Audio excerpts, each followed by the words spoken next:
Hello, আসসালামু আলাইকুম। আমি নাসরিন আক্তার চৌধুরী। তো আমার বাড়ি দিনাজপুর ডিস্ট্রিক্ট, সেতাবগঞ্জ থানা শহর, উপজেলা শহর। তো আমি এখান থেকে আপনাদেরকে এই মেসেজটা দিতে চাই।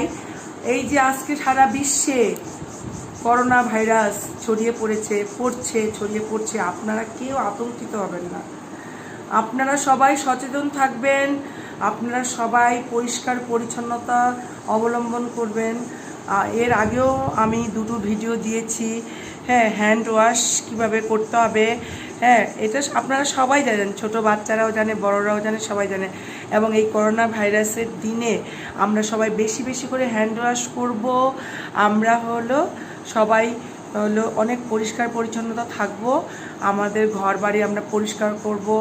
আমাদের জানালা, দরজার লক, তারপরে দরজার যে হ্যান্ডেল, তারপর আপনার শোকের আয়না, গ্লাস, তারপর থাই গ্লাস, সবগুলো আমরা স্যাভলন ব্লিচিং পাউডার দিয়ে পরিষ্কার করব। আর আরেকটি মেসেজ, আপনারা সবাই ঘরে লকডাউন থাকবেন, কেউ বাইরে বের হবেন না। বারবার করে আপনাদের বলতে চাই, বারেই বলতে চাই, আপনারা সবাই ঘরে লকডাউন থাকবেন, ঘরে থাকবেন, ঘরে রান্না করবেন, খাবেন। হ্যাঁ, আমরা মেসেজের মাধ্যমে হোক, আশেপাশে প্রতিবেশী তো আমরা দেখতেই পাই যে তারা কি অবস্থায় আছে তাদেরকে। হ্যাঁ, তো আপনারা সর্বোপরি সবার আগে লকডাউন, তারপর আপনারা সবাই ঘরে থাকার চেষ্টা করবেন এবং সবাই মিলে পরিবারকে সময় দিবেন, পরিবারের সাথেই থাকবেন। আপনাদের কাছে আমার এইটুকুই মেসেজ, লকডাউন।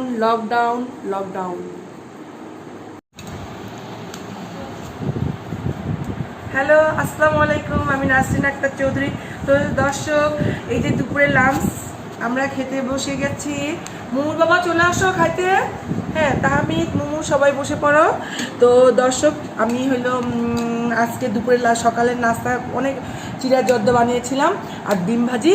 তো ওটা আর রং চা, আমি ওটা আপনাদেরকে দেখাইতে পারিনি। হ্যাঁ, আমার একটু তাড়া ছিল। তো দর্শক, আমি আপনাদেরকে আমার দুপুরের লাঞ্চ দেখিয়ে দিচ্ছি। তো আজকে আমাদের রেসিপি দেখেন দর্শক, এটা বেগুন, টমেটো আর আলু চচ্চড়ি করেছি।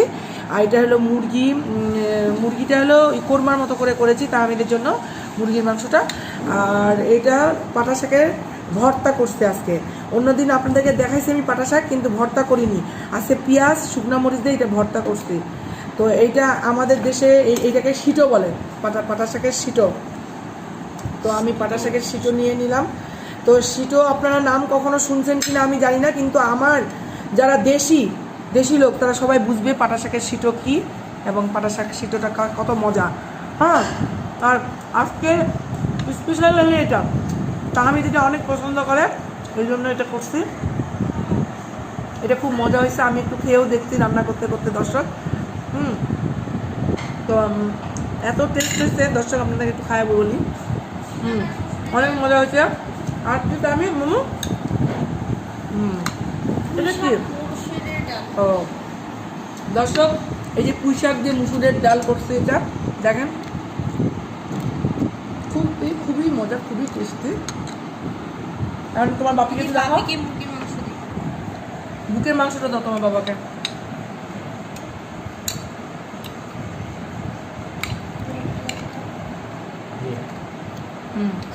বেগুন দিব, বেগুন আলু দাও একটু দাও, একটা লেবু দাও।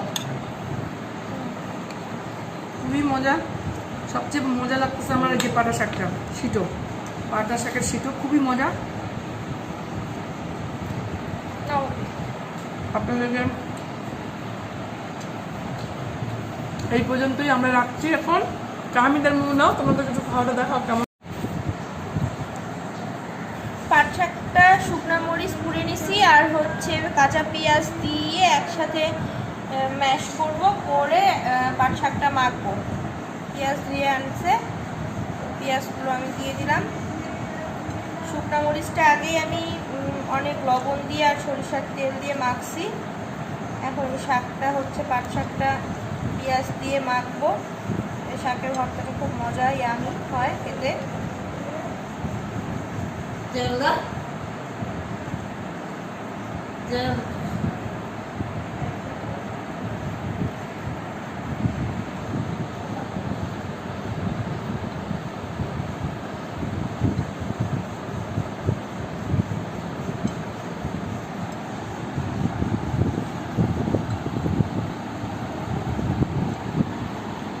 পাকা রাঁধুনি আমি, পাকা রাঁধুনি আমি, যত রকম রান্না আছে সব আমাকে শিখিয়েছে আমার মামুনি। আমি পাকা রাঁধুনি আমি, পাকা রাঁধুনি আমি, পাকা রাঁধুনি। অলমোস্ট রান্না আমার সব হয়ে গেছে এবং শাকটা এখন তেলে দিবে। আদা রসুন পিসছে। তো এখন মুরগির মাংসগুলো ধোয়া হয়ে গেছে, প্লেটে শাকটা উঠিয়ে নিলাম। তো দর্শক, আমরা হলো রান্না বান্না শেষ, গ্রামের ভাষা এটাকে সিটো বলে, পাটা শাকের সিটো। এটা আমি শুনছিলাম, একটা গ্রামে গেছিলাম দাওয়াত খাইতে, আমার বন্ধু আর আমি দুজনে খাচ্ছিলাম, তখন বলছে এই মাই পাটা শাকের সিটো খান নিয়ে আয় তো গে। তখন আমি বললাম কি পাটা শাকের সিটো? তখন আমি ভাবলাম পাটা শাকের ওই যে পেলকা, যেটা আমরা রান্না করি, যে পেলকা মানে ওই যে খাটা, পাটা শাকের খাটা যে রান্না করি, আমি ভাবছি ওইটা বুঝি। কিন্তু পরে শুনলাম যে না, পাটা শাকের ভাজিটাকে ওরা সিটো বলে।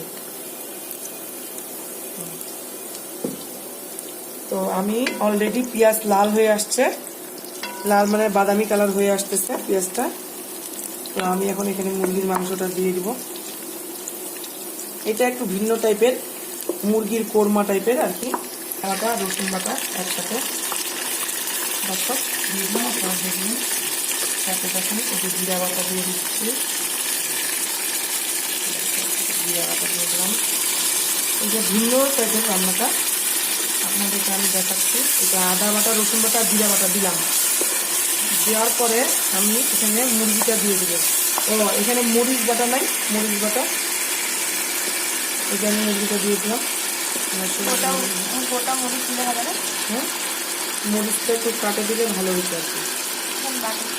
হ্যাঁ, বাটা দিচ্ছি কাঁচামরিচ। হ্যাঁ, কাঁচামরিচ দিয়ে দিতে হবে। তো আপনাদের এখানে একটা মুরগি, তো আমি এগুলো একটু ভেজে নিব। ভেজে নেওয়ার পরে যে কালকে মুরগির রোস্ট দিচ্ছে, মুরগির রোস্ট তাহামিকে খাওয়াইছিলাম। আমি তাহামি খেয়ে বলছি যে মামি খুব মজা হয়েছে, তো আজকে ওইভাবে রান্না করবা। এটা আমি ঝাল ফ্রাই করতে আসলাম, তো ঝাল ফ্রাই না করে তো এইভাবে রান্না করতেছি। তাহামির জন্য থাকতে ভালোবাসে করলাম। দর্শক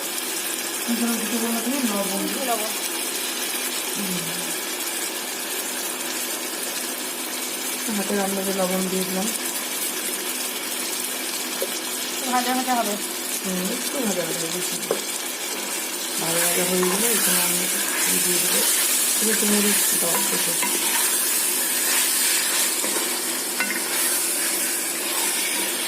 ভেজে নিয়ে আমি দুধটা দিয়ে দেবো। হ্যালো, এই যে আমি দিয়ে দিলাম টমেটো আর মরিচ বাটা, টমেটো মরিচ বাটা দিয়ে দিলাম। তারপরে আমি এখন দুধটা দিতে পারি, গলে নাই দেখে দুধটা আমি দিব। নামানোর আগে মামনি লেবুর রস আর চিনি দিবা না? চিনি দিয়ে দিচ্ছি আমি অলরেডি। এটা হলো সাদা সাদা, তুমি বলতে হবে হবে, এই যে সুন্দর না, হবে সাদা সাদা, বুঝছো? দুধটা দেওয়ার পরে, দুধটা দেওয়ার পরে হবে। এমনি আমি সব দিয়ে দিচ্ছি এখানে, বুঝছো না? গরম মশলাও দিয়ে দিচ্ছ না, গরম মশলা তো দিইনি, কোথায় পাবো গরম মশলা? কি বলে রে, দিব এখন গরম মশলা। বাবা বলে গেল আর কোনো দিন গান করো না, কেন বলে গেল সেই কথাটি বলে গেল না। বাবা বলে গেল আর কোনো দিন গান করো না, কেন বলে গেল সেই